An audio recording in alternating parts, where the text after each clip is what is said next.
Hey dear fam, some of my friends inquired after Mr. RVS Mani, who finds frequent references in my videos. Mr. Mani served as Under Secretary Internal Security Division in the Ministry of Home Affairs from 2004 to 2014. I got to know of Mr. RVS Mani through his amazingly fearless, no holds barred book with authentic inside information called The Myth of Hindu Terror.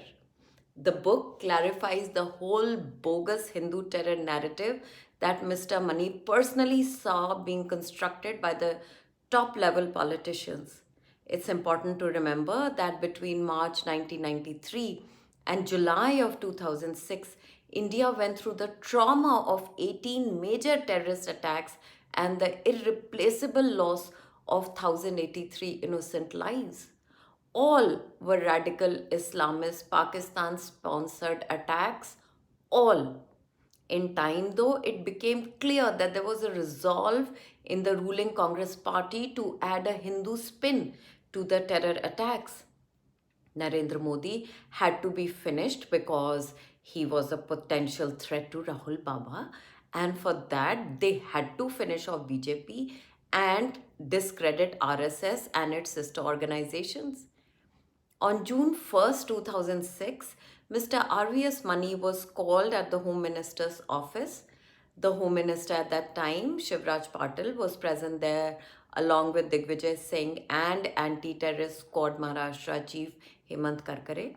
In this meeting, strife with incorrect protocol, Digvijay Singh and Hemant Karkare inquired after the recent blast while Shivraj Patil looked on. RVS Mani was asked repeatedly about the perpetrators of the bomb blast and if those in any way were Hindus, despite being told over and over that the masterminds were Islamic terror groups who had taken responsibility for their acts. This was the point of genesis of the Hindu terror theory that was escalated to torment, torture many innocents like Lieutenant Colonel Purohit in days to come.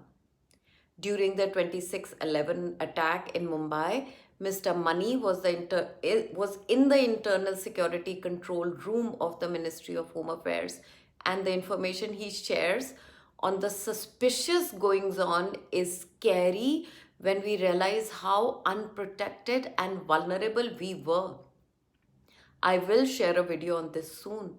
What I can share here though, that there was a plan afoot to kidnap him so that he could be traded for the release of Ajmal Kasab. And if that had happened, the bogus lie of Hindu terror would have been planted in India forever. In the book, he also sheds light on the Ishrat Jahan case and how this Fidain was on her way to Ahmedabad to, it seems, assassinate the then CM of Gujarat, Narendra Modi. During the course of his work, he had access to all the authentic information on the encounter and the assistance Ishrat Jahan's family slash supporters were receiving from the Congress ruled center.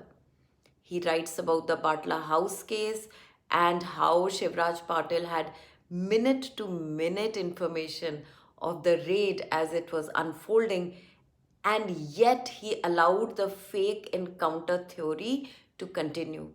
He shares the truth with authority on Malegaon and Samjhauta Express blast.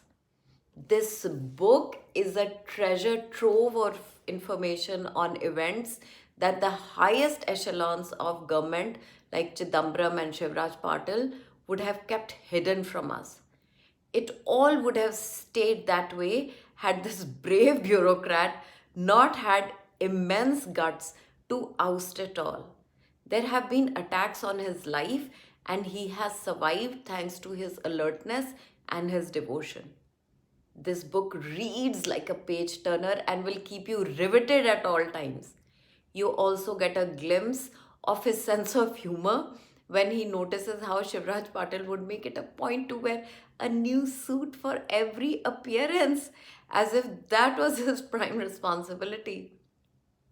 This book was my most favorite read of 2019, and I am a bookworm. Please do read it. This book is available on Garuda Prakashan and Amazon. As informed, alert citizens, we can lend our hand in the development and future of our Bharat Mata, and this book is of tremendous help. Which is your favorite non-fiction book? Please do share. Good night, and I will see you tomorrow.